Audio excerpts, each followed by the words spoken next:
Bagi Bapak Ibu yang masih ada di luar area, silakan datang ke bagian panggung sebelah kiri dari gedung ini, Sabuga.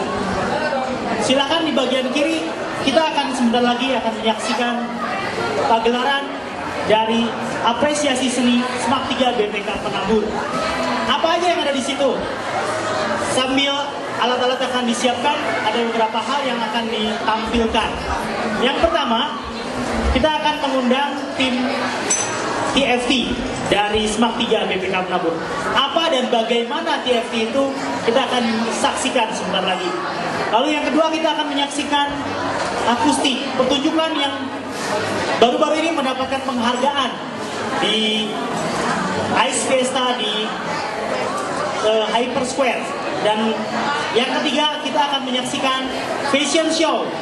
Nah, untuk itu sambil alat-alat akan disiapkan, saya mengundang semua yang ingin melihat, silakan datang ke apresiasi seni SMAK 3, ada di bagian panggung sebelah kiri dari gedung ini.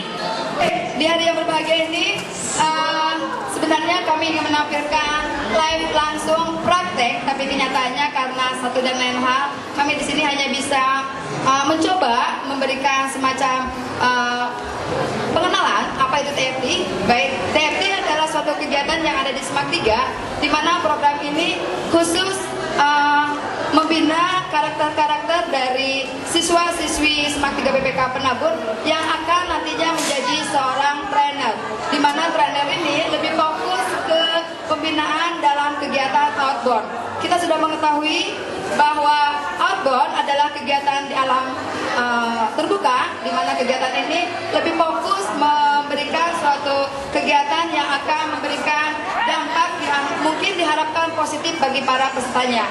Kami di sini mencoba sebagai seorang trainer, di mana TFT adalah trainer for training, itu adalah suatu klub atau suatu tim yang memberikan suatu pembinaan bagi para peserta outbound. Di sini saya perkenalkan alat-alat yang biasa kami pergunakan. Salah satunya adalah di sini ada karabiner. Karabiner yang kami pergunakan di sini benar-benar safety karena memang layak, ada safety prosedurnya. Di sini kami gunakan yang disebut dengan karabiner screw. Ada juga yang karabiner biasa seperti ini. Ini memang jarang kami pergunakan karena ini hanya pada kegiatan-kegiatan tertentu saja. Tapi kalau kita misalkan mau mengadakan playing pop, kemudian kita mau dengan traveling dan segala macam, biasanya kita menggunakan karabiner screw seperti ini. Dan yang kedua yang tidak kalah penting, alat yang kedua yang disebut dengan figure eight. Figure eight ini biasanya dipergunakan untuk alat pengaman tubuh, di mana ini biasanya dipergunakan dalam membilai seseorang bila melakukan traveling. Seperti ini cara penggantungannya. Ada yang disebut dengan figure eight, ada disebut dengan scanner. Contoh penggabungannya, kita menggunakan tali tubuh seperti ini. Dan tali tubuh ini biasanya dipasang di sebuah alat yang disebut dengan harness, di mana harness itu sendiri dipakai di peserta yang akan melakukan rappelling.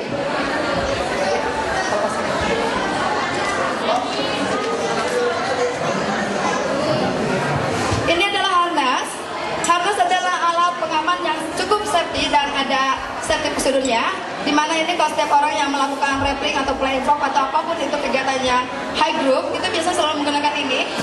Harness ini benar-benar safety, di mana di tangannya cukup bisa membuat orang tidak akan terlepas beberapa saat pun. Kemudian ada juga kalau kita misalkan tidak punya harness, kita juga bisa menggunakan alat pengaman yang kedua, di mana ini kita buat sendiri dari alat yang disebut dengan webbing.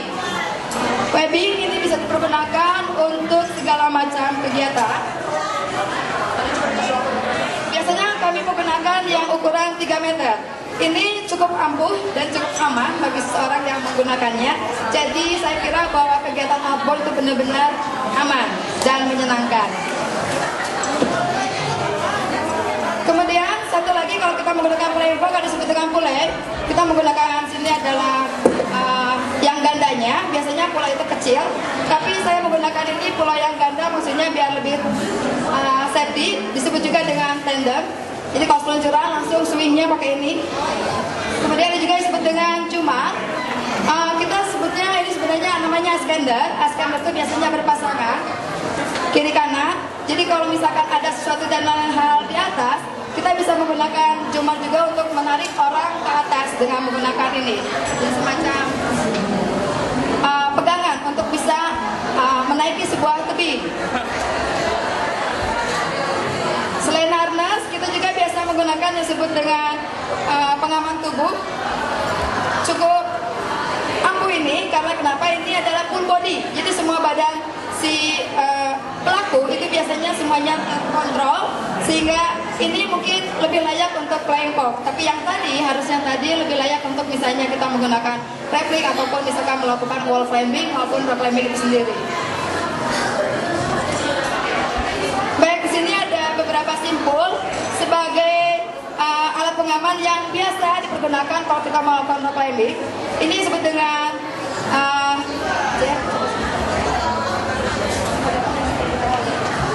ini ada simpul lamban.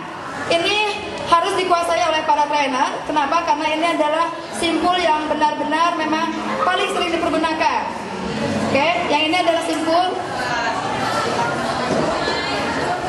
Ini adalah simpul kacamata disebutnya. Kenapa dikatakan kacamata? Karena layak seperti kacamata.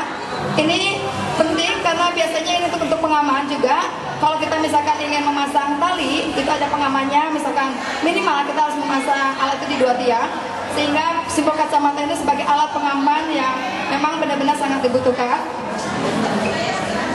Dan ini ada tali brusik. Ini adalah sebagai alat pembantu saja. Brusik ini memang dibutuhkan juga kalau kita melakukan suatu kegiatan, baik itu flying fox, replik atau apapun itu. Ini penting sekali. Kalau kita misalkan melakukan swing ke bawah pun, biasanya kita juga bisa menggunakannya secara free. Biasanya kita menggunakannya seperti ini, tapi kalau misalkan kita lebih aman lagi, memang biasanya kita menggunakan jadi kami training begitu, semacam kegiatan outbound di luar, sehingga membuat kami cukup banyak kegiatan yang dilakukan di luar selain di kegiatan di luar SMAK 3 BPK Penabur.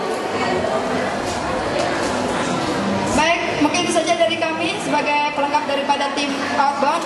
Bagi siapapun yang memang ingin melakukan kegiatan outbound, bisa bergabung dengan kami atau bisa menggunakan jasa kami. Baik, terima kasih. Selamat siang. Oh iya, sebelumnya saya ingin bertanya gitu ya. Ini masyarakat atau warga BPK Penabur mau tanya sama Ibu Maya, kira-kira di mana aja tempat pada saat Ibu Maya dan timnya melakukan kegiatan ini? Mungkin bisa diceritakan pengalamannya sedikit. Biasanya kami melakukannya tidak hanya di dalam lingkungan SMAK 3 BPK Penabur saja, tapi tergantung daripada panggilan atau permintaan. Kita bisa datang ke TK yang bersangkutan, ke SD, bahkan ke sekolah-sekolah si peminta. Tapi kadang-kadang kita juga melakukannya di luar. Misalnya kalau misalnya kita ingin seperti latihan, kita di semacam Cikole, Sukawana, bahkan mungkin kita juga sering juga melakukannya di beberapa pegunungan di Bandung Utara maupun Bandung Selatan. Ya, terima kasih atas kesediaan Ibu Maya untuk menjelaskan beberapa hal tentang PFT. Bagi Bapak Ibu atau adik-adik sekalian yang ingin mencobanya, silahkan bergabung, datang, saksikan, dan mencoba. Katanya, dari atas 30 meter turun ke bawah, aman. Dan belum pernah ada kejadian, mudah-mudahan tidak pernah.